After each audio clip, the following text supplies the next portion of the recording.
Bonsoir à tous, c'est un plaisir pour moi de vous retrouver ce soir. Je reçois sur ce plateau un homme que vous connaissez bien, Gabriel Foy, qui est chef d'entreprise, mais il est aussi l'ancien président de la Chambre des métiers et de l'artisanat. Donc ce soir, il aura bien sûr à s'entretenir avec les artisans guadeloupéens et il aura aussi à répondre à quelques questions puisque si vous suivez l'actualité, vous savez qu'il n'est plus le président de la Chambre des métiers par décision du préfet. Nous entrerons un petit peu plus en avant au niveau de cette question, mais avant tout, un sujet d'actualité politique avec le décès de Valéry Giscard d'Estaing, ancien président de la République française, un homme engagé qui était venu en Guadeloupe, engagé sur certains dossiers.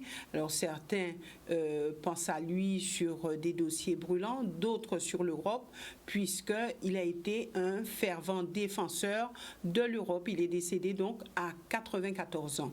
Gabriel Foy, bonsoir et merci d'être avec nous. Bonsoir Madame Boissé, bonsoir des téléspectateurs de Canal 10 et surtout bonsoir les artisans de Guadeloupe. Alors est-ce qu'on peut dire que Valéry Giscard d'Estaing, c'est un président qui vous avait marqué ou c'est quelqu'un sur lequel vous êtes arrêté concernant notamment son parcours politique? C'est vrai que l'ancien président de la République, il a marqué son temps. Il avait du charisme.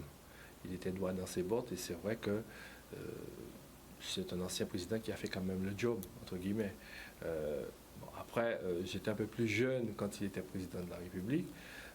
J'étais très loin de la sphère politique et je pense qu'aujourd'hui, la France perd un grand homme, un grand président qui a marqué son temps et que son âme repose en paix aujourd'hui. D'ailleurs, il a eu le temps de s'exprimer quand même à travers des écrits sur la crise Covid et c'est un homme qui n'a jamais perdu de vue ce qui se passait en France, mais notamment au niveau de la sphère politique. C'est vrai, vous avez des hommes et des femmes qui sont nés pour faire de la politique, qui ont la fibre politique. Et c'est vrai que ce monsieur, ce grand homme, avait ce côté particulier de connaître un petit peu, même n'étant plus dans la sphère politique, mais aujourd'hui suivait l'actualité. Après, en tant qu'ancien président, il était quand même au courant de tout ce qui se faisait. Donc, et même à 94 ans, il s'arrêtait encore sur les grands dossiers. Effectivement, j'ai suivi un reportage sur lui il y a à peu près 6 mois de ça sur une chaîne privée. Et c'est vrai qu'il racontait des choses sur la vie politique française et il disait que s'il était un petit peu là, comment il aurait fait. Et je pense que c'est quelqu'un qui était né avec ça et il a disparu effectivement là aujourd'hui. Ben, il est parti aussi avec ses convictions et sa façon de voir la France d'aujourd'hui. Donc je pense que paix à son âme et en espérant que ceux qui sont là aujourd'hui feront aussi bien que lui. Voilà, maintenant passons au sujet qui nous intéresse. Alors, est-ce qu'aujourd'hui, Gabriel Foy, vous êtes un homme, on va dire, déçu? Est-ce que vous êtes entre déception et révolte? Comment vous sentez-vous aujourd'hui par rapport à cette situation à la Chambre des métiers et de l'artisanat? Non, mais je me retrouve. Je suis bien dans ma peau. Non, je ne dirais pas déçu. Je suis sorti encore plus riche. Je suis sorti aguerri d'une expérience d'une année au sein d'une institution publique. Et là, on finit jamais d'apprendre, on finit jamais de connaître le monde artisanat. Donc, je suis sorti encore plus renforcé, plus fort. Je dirais même plus intelligent. Parce qu'il faut savoir qu'aujourd'hui, quand on est président, il y a une formation qui est mise en place pour justement comprendre la sphère institutionnelle. Et c'est vrai qu'aujourd'hui, je ne suis pas sorti, entre guillemets, moins intelligent. Je dirais vraiment plus intelligent, plus aguerri et plus d'expérience pour affronter peut-être le futur. Il faut se dire qu'aujourd'hui, je reste éternellement un vrai artisan. Je reste proche des artisans parce que ce monde artisanat doit être encore plus fort et doit mériter la place qu'elle doit avoir sur ce territoire Guadeloupe. Il faut se dire qu'aujourd'hui, nous sommes à plus de 18 000 artisans.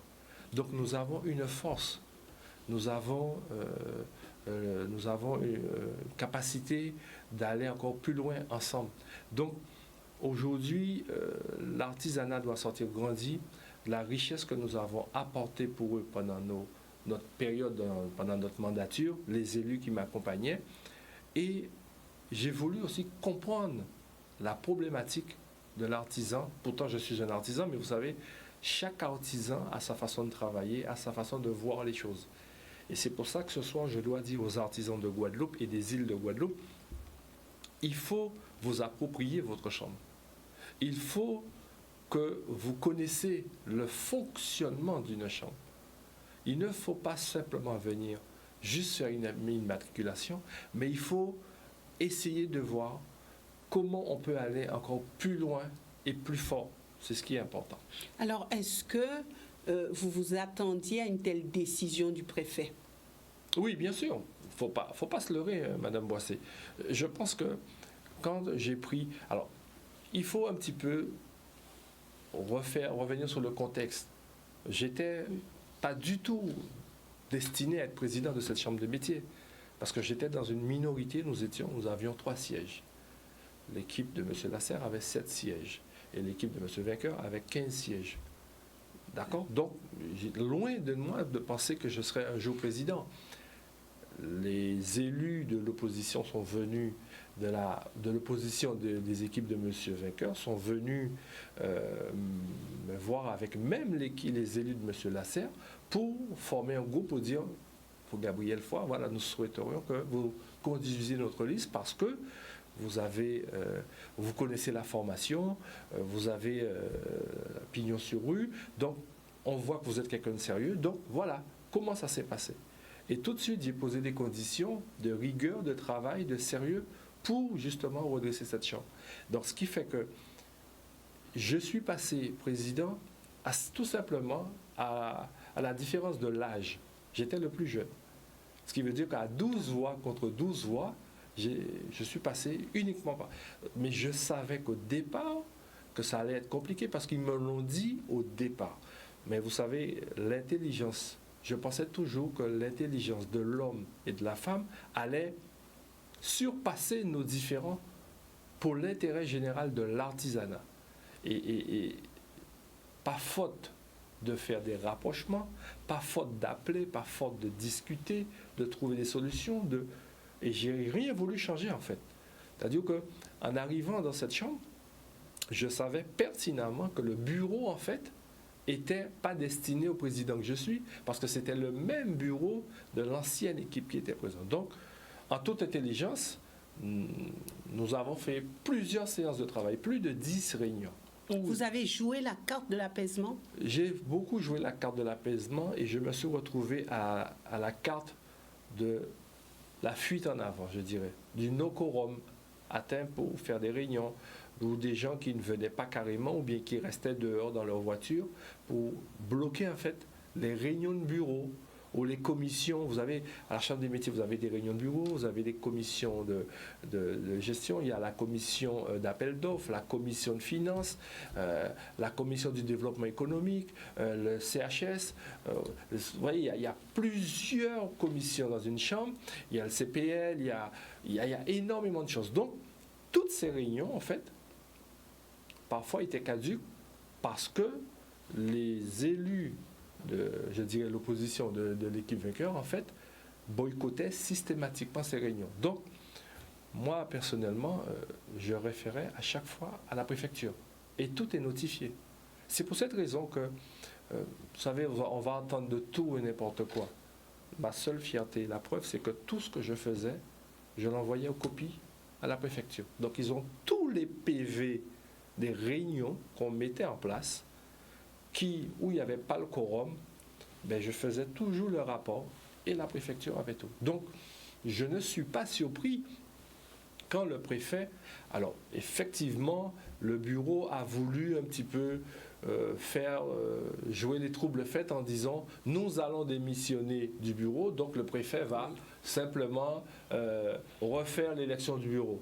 Vous savez, quand le préfet a sur son bureau une vingtaine de PV, que ce soit des réunions de bureau, assemblée générale, commission non tenue, ben, il voit très clairement qu'il y a une volonté de ne pas travailler. Ce n'est pas une volonté que ça ne fonctionne pas, attention, c'est une volonté de ne pas travailler. Ça, c'est autre chose. Alors, quelle est la différence? La différence, c'est simplement, j'aime pas ta tête, ou on t'a mis là, c'est pas cette personne qu'on voulait, on voulait simplement que ça soit nous, donc rien que pour ça, on ne va pas travailler. On n'a même pas vu l'intérêt général. On n'a même pas vu l'intérêt de l'artisanat. On a vu l'intérêt de simplement boycotter un homme. Vous savez, moi, je ne suis pas dupe, hein. Je suis né sain d'esprit, je sais voir quand quelqu'un n'a pas envie de travailler. Et volontairement, les gens, ils lisaient même pas les rapports. Je prends un exemple pour le budget 2020, où il y a eu les comptes 2019 et le budget 2020. Mais ils n'ont même pas lu les comptes 2019, où eux-mêmes ont contribué à côté excédentaire sur la partie Chambre des métiers, parce qu'ils étaient au pouvoir en 2019. Donc ils ont quelque part contribué à cette réussite, ils n'ont même pas vu ça. Tellement ils étaient arc-boutés en vociférant, en disant oui, nous ne veut pas foi, etc. Donc, peu importe le président qui aurait été là, ça aurait été la même chose, parce qu'ils voulaient que ce soit eux, parce qu'ils n'ont pas apprécié que, voilà, que l'ancien président... Pourquoi dérangez-vous? Tout simplement pour refaire une élection. Mais est-ce que vous pensez que l'État a que ça à faire des élections, des élections, des élections et des élections? 5 présidents, 5 années, voyez. Donc, il y a un moment, l'État prend la main et dit, bon, écoute, vous n'êtes pas capable de vous entendre, mais je prends la main. Et c'est ça aujourd'hui. Et c'est là où on doit aujourd'hui se poser la question, qui sommes-nous? Mais j'ai toujours l'espoir de penser qu'il y a des hommes et des femmes où on est capable de travailler ensemble. Ça, j'en suis... Vous savez, il n'y a que les cons qui ne changent pas. Où les trouver? Il y en a, il faut les chercher. La Guadeloupe, c'est un beau pays. Il y a des hommes et des femmes vaillants, des artisans vaillants qui pensent du bien-être du monde artisanal. Pourquoi je vous dis ça? Regardez aujourd'hui l'actualité où il y a des Guadeloupéens qui ont racheté Cancer. Voyez? Donc aujourd'hui, ce sont des hommes qui se sont associés. Qu'on ne vienne pas me dire, oui, ici il y a des béquets, il y a des blancs pays, il y a des Indiens, il y a des Noirs, il y a des Mulâtres. Mais c'est ce qui fait le charme de la Guadeloupe. C'est ce qui fait la force de ce pays. Donc, mais ce sont des Guadeloupéens, ce sont des enfants de Guadeloupe qui ont aujourd'hui. Donc on est capable de pouvoir trouver des solutions et fédérer afin que l'artisanat soit encore plus fort. Que faut-il alors pour que la Chambre de métier et de l'artisanat puisse fonctionner, je dirais, correctement? La Chambre des métiers fonctionne. Et trop souvent, la presse, en fait, je ne veux pas critiquer la presse, mais méconnaissent parfois le fonctionnement. Vous savez, nous sommes des élus, nous sommes des politiques. Oui. Nous menons une action, nous venons avec une action, nous menons notre politique à nous. Mais dans cette Chambre, c'est une institution publique.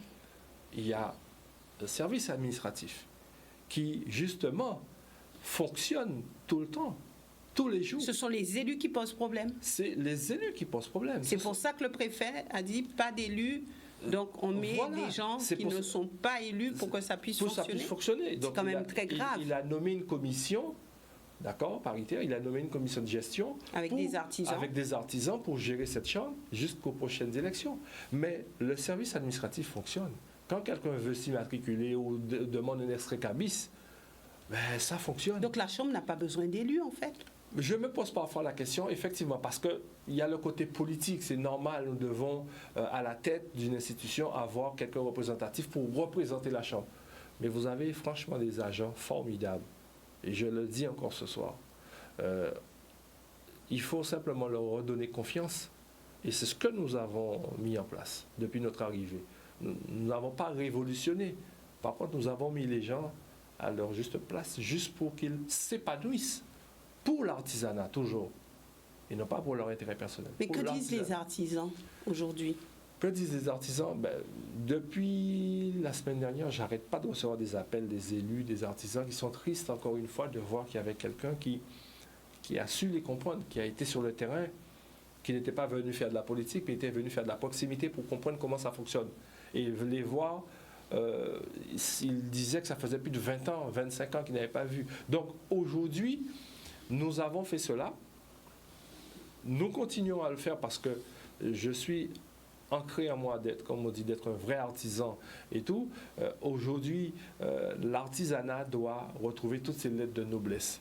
Et j'aimerais juste revenir sur le côté administratif. Moi, je dirais que ces gens-là sont formidables. Quoi qu'il s'est passé avant, pendant des années, ils sont là, ils sont debout, ils tiennent la maison. Que ce soit le service économique, que ce soit le service de la formation, que ce soit l'administration, que ce soit le service de la communication. Ces gens-là, je les félicite parce que ce sont des hommes et des femmes qui se lèvent chaque matin et qui disent qu'ils viennent pour gagner leur pain, certes, mais pour rendre service et pour travailler pour l'artisan. Et qui ne sont pas tenus par les élus de la Chambre. Peut-être qu'il y en a qui sont tenus, je ne sais pas. Je ne suis pas dans leur petit papier. Mais il y a une bonne majorité, je dirais 90% qui ont une conscience professionnelle et qui le rendent bien à l'artisan. Et c'est ce que moi je vais garder. Les 10% qui sont maintenus par X ou Y, ben, je les laisse eux seuls avec leur conscience parce qu'aujourd'hui, peut-être bloquer une chambre pour soi-disant des revendications qui ne sont pas tenues, ce n'est pas vrai. Et de toutes les façons, tous les éléments, encore une fois, ont été envoyés à la préfecture. Je n'ai rien à cacher. Tous les éléments, et je les ai aussi.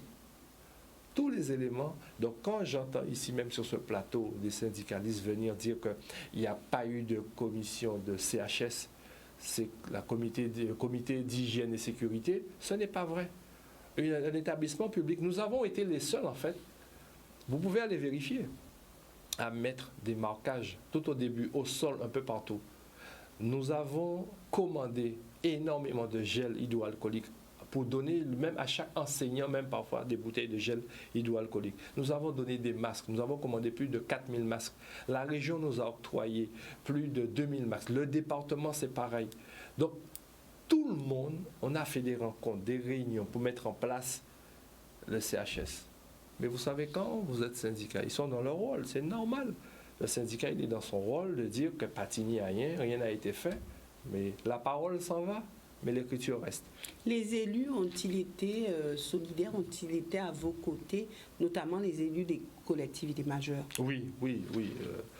Sincèrement, la région, les services de la région m'ont accompagné là-dessus. Ils nous ont apporté effectivement, comme je l'ai dit, la région devait à la Chambre des métiers plus de 3,3 millions d'euros de frais de formation sur 2017, 2018, 2019. À ce jour, nous sommes à 2,9 millions et les 700, je crois, les 400 ou 500 000 euros qui restent sont dans les tiroirs chez le trésorier payeur pour être payés. Donc là, aujourd'hui, ça a été réglé. Nous avons eu des retards de loyer de plus de 1,5 million. Nous avons envoyé un courrier à la région au mois de mai 2020 au trésorier payeur. C'est une dame qui a été nouvellement élue en juillet, nous l'avons rencontrée pour mettre en place un moratoire à hauteur de 17 500 euros. Tous les mois, la Chambre des métiers paye cette dette de 1,5 million. Donc vous avez mis la Chambre sur les rails. Ah non, mais là aujourd'hui c'est pareil. Hein, quand vous pouvez demander le budget 2021 et les comptes 2020, là je n'ai aucun souci là-dessus. Qu'avez-vous l'intention de faire dans les jours, les semaines, voire les mois à venir? Alors les jours et les semaines, c'est préparer les fêtes parce que vous savez que nous sommes dans une période festive, même si avec le Covid nous allons restreindre nos rencontres et tout, mais je suis avant tout un pâtissier, donc je vais m'atteler à préparer mes bons gâteaux, mes bonnes bûches pour les fêtes de fin d'année, et ensuite et les galettes pour le mois de janvier, et par la suite je resterai toujours au contact des artisans, parce que les artisans demandent que je sois toujours au contact avec eux. Donc jusqu'à aujourd'hui, je réponds aux questions des artisans concernant la Chambre des métiers, ou comment il faut faire pour pouvoir bénéficier des aides. Je ne ferme pas la porte aux artisans. J'ai pris un peu de recul, c'est normal, parce qu'il faut laisser la place à la commission, aux autres, de travailler. Il ne faut pas non plus s'accaparer tout le temps comme on dit, de la sphère publique et de publicité. Je ferai effectivement je prendrai un peu de retrait et par la suite, je resterai toujours présent pour les artisans. Alors, à leur côté pour travailler avec eux. Alors pour les élections de 2021, qu'avez-vous l'intention de faire? Sincèrement, pour l'instant, 2021, c'est encore loin. C'est l'année prochaine. Oui, c'est l'année prochaine. C'est dans peu de temps. C'est dans peu de temps, mais c'est encore loin. Vous savez, on se lève chaque matin. Vous voyez, j'ai des amis que j'ai perdus encore cette semaine, arrêt cardiaque, et donc on ne sait pas ce que sera de l'avenir demain. Mais sachez que moi, demain, 2021, ben, s'il faut aller au combat, peut-être pourquoi pas, mais je ne m'aventure pas pour l'instant. Là, aujourd'hui, c'est de répondre aux artisans aujourd'hui, d'accord, être toujours proche d'eux et rester dans la sphère artisanale pour travailler pour les artisans. Après, l'élection 2021 viendra, on aura le temps de voir, on aura le temps de s'asseoir, de discuter, de venir sur ce plateau, comme vous m'avez souvent donné l'autorisation. Je viendrai sur ce plateau pour vous dire ce que je décide, ce que nous allons décider. Parce qu'un président ne pourra jamais travailler tout seul, il faut qu'il y ait une équipe autour. Donc ça sera avec une équipe forte si vous revenez? Si je reviens, ça viendrait avec une équipe forte, mais une équipe pas forte, mais une équipe de personnes intelligentes, soudées, travailleurs, artisans, qui ont envie de vraiment faire évoluer le monde artisanal. Forte, ça ne veut rien dire. Vous avez le dos suffisamment solide, fort pour revenir? Vous sentez vraiment sincèrement, en état de revenir? Sincèrement, là, ce soir, je ne sais pas. Je ne sais pas encore pour l'instant. Comme je dis, c'est seul l'avenir nous le dira. Demain, c'est un autre jour. Ma préoccupation première pour l'instant, c'est de travailler au sein de mes entreprises et ensuite redonner confiance aux artisans sur différentes choses qu'on va mettre en place parce que je suis aussi dans d'autres chambres, que ce soit l'UDMEDEF, que ce soit la FTPE, etc. Donc je suis présent dans ces instances-là, donc je verrai en temps et en heure ce qu'il y a lieu de mettre en place, ce qu'il y a lieu de faire. Pour l'instant, c'est vraiment pas encore le moment, c'est pas trop pour l'instant ma tasse de thé, comme on dit entre guillemets. Je préfère attendre et venir dire sur ce plateau ce que je vais faire ou pas. Mais pour l'instant, je préfère laisser la chambre. Pour aller plus loin, nous sommes en fin d'année, ça sera la Noël, ça sera le jour de l'an, peut-être à la tête de l'UDMEDEF, pourquoi pas? Oh, c'est un gros bateau. Alors, moi, j'ai qu'un petit bateau, je fais de la navette sur les 7, mais là, vous me demandez... C'est un bateau trop dur à piloter ou c'est un bateau trop lourd? C'est un bateau qui est très, très lourd à piloter, dans la mesure que tu as quand même le monde économique, la puissance économique. Je ne dis pas que je ne suis pas capable, mais c'est vrai qu'aujourd'hui, il faut faire avec tout le monde. Et c'est vrai que pour l'instant, je reste les pieds sur terre. Il est permis de rêver? Oui, il est permis de rêver, mais il faut être réaliste aussi. Il faut être réaliste. Et c'est ma philosophie aujourd'hui, c'est d'être réaliste, de dire ce que je suis capable de faire, ce que je ne suis pas capable de faire. Ce que je suis en capacité de faire et ce que je ne suis pas en capacité de faire. Et là, pour l'instant, je suis en capacité d'être au contact des artisans, de travailler avec eux. L'UDMEDEF, c'est une sphère qui est encore supérieure. Donc après, il y a une formation pour ça aussi. Alors un message à l'endroit, puisque nous sommes au mois de décembre, à l'endroit peut-être de tous les Guadeloupéens, on sait comment ça va se passer, les fêtes de Noël et du Nouvel An. Alors vous, c'est de la pâtisserie, de la bonne pâtisserie. Moi, ce que je dirais, alors qu'avez-vous à dire aux Guadeloupéens? Moi, ce que je dirais à la population guadeloupéenne, c'est de continuer à faire confiance à vos artisans. Puisque nous vivons une période de crise mondiale. Ce n'est pas local, ce n'est pas guadeloupéen, c'est qui est mondial. Et aujourd'hui, plus que jamais, vous devez être proche de votre artisan. Ça peut être le boulanger, ça peut être le pâtissier, ça peut être le coiffeur, ça peut être le taxiteur, les fleuristes pour la période de fête de fin d'année. Les coiffeurs. Les coiffeurs, comme je l'ai dit. Surtout. Il faut que vous soyez en harmonie. Il faut que vous accompagniez nos artisans parce que c'est eux qui font l'avenir de demain. Sans un artisan, la Guadeloupe n'est pas ce qu'elle est. Donc il faut encore une fois soutenir le monde artisanal, les artisans et passer de bonnes fêtes afin que on soit... Je ne dis pas qu'on va rattraper le chiffre qu'on a perdu. Ce qui est perdu est bien perdu. Mais faire en sorte que nous passons une fête de fin d'année quand même assez correcte. J'aimerais juste rajouter aussi que je voudrais faire aussi parenthèse pour la formation, l'apprentissage. C'est vrai qu'aujourd'hui, le CFA est bloqué, comme je l'ai dit en préambule, avec des syndicats qui ne veulent rien entendre. Bon, ça va être géré par la commission et la préfecture. Mais moi, j'attire la sonnette d'alarme, surtout pour les parents et les apprentis. Je pense que ces jeunes, si on continue comme ça, on risque de nuire à leur carrière professionnelle, à leur envie d'apprendre un métier. Parce que ces jeunes-là ont subi le Covid depuis le mois de mars, 17 mars 2020, où nous étions fermés, d'accord ? Nous avons réouvert le CFA, nous n'avons pas pu mettre en place même les cours en numérique pour que ces jeunes-là continuent leur cursus de formation. Encore une fois, il y a une grève, ça pénalise les jeunes. Ce n'est pas parce qu'un jeune est en entreprise, ça fait l'affaire de l'entreprise, mais le jeune aussi doit aussi avoir un accompagnement pédagogique, un accompagnement théorique pour apprendre. Et il y a un quota d'heures à faire. Et ce jeune-là, dans 6 mois, il va à l'examen. Et j'ai bien peur que dans ces 6 mois-là, que le temps de rattraper le cours, on n'aura pas suffisamment de temps pour rattraper les cours pour que ce jeune-là soit performant demain matin. Et c'est ce même jeune-là qu'on va mettre sur le marché d'emploi qui va être dégoûté parce qu'il n'aura pas appris correctement. Donc j'appelle aussi à la responsabilité de ces syndicalistes qui bloquent, pour des pécadilles,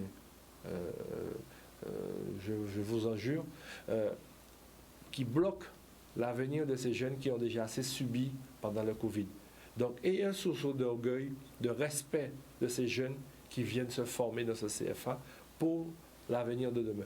Et ma grande fierté aussi, ce soir, pendant l'année de travail, j'ai commencé, certes, à Terre-de-Haut, je n'ai pas eu le temps d'aller à Terre-de-Bas, je n'ai pas eu le temps d'aller à Marie-Galante, nous avons été à la Désirade, mais ma grande fierté aujourd'hui, ce soir, c'est de faire passer un message à ces jeunes des îles qui sont parfois encore plus en difficulté que sur le continent pour les intéresser à un métier manuel.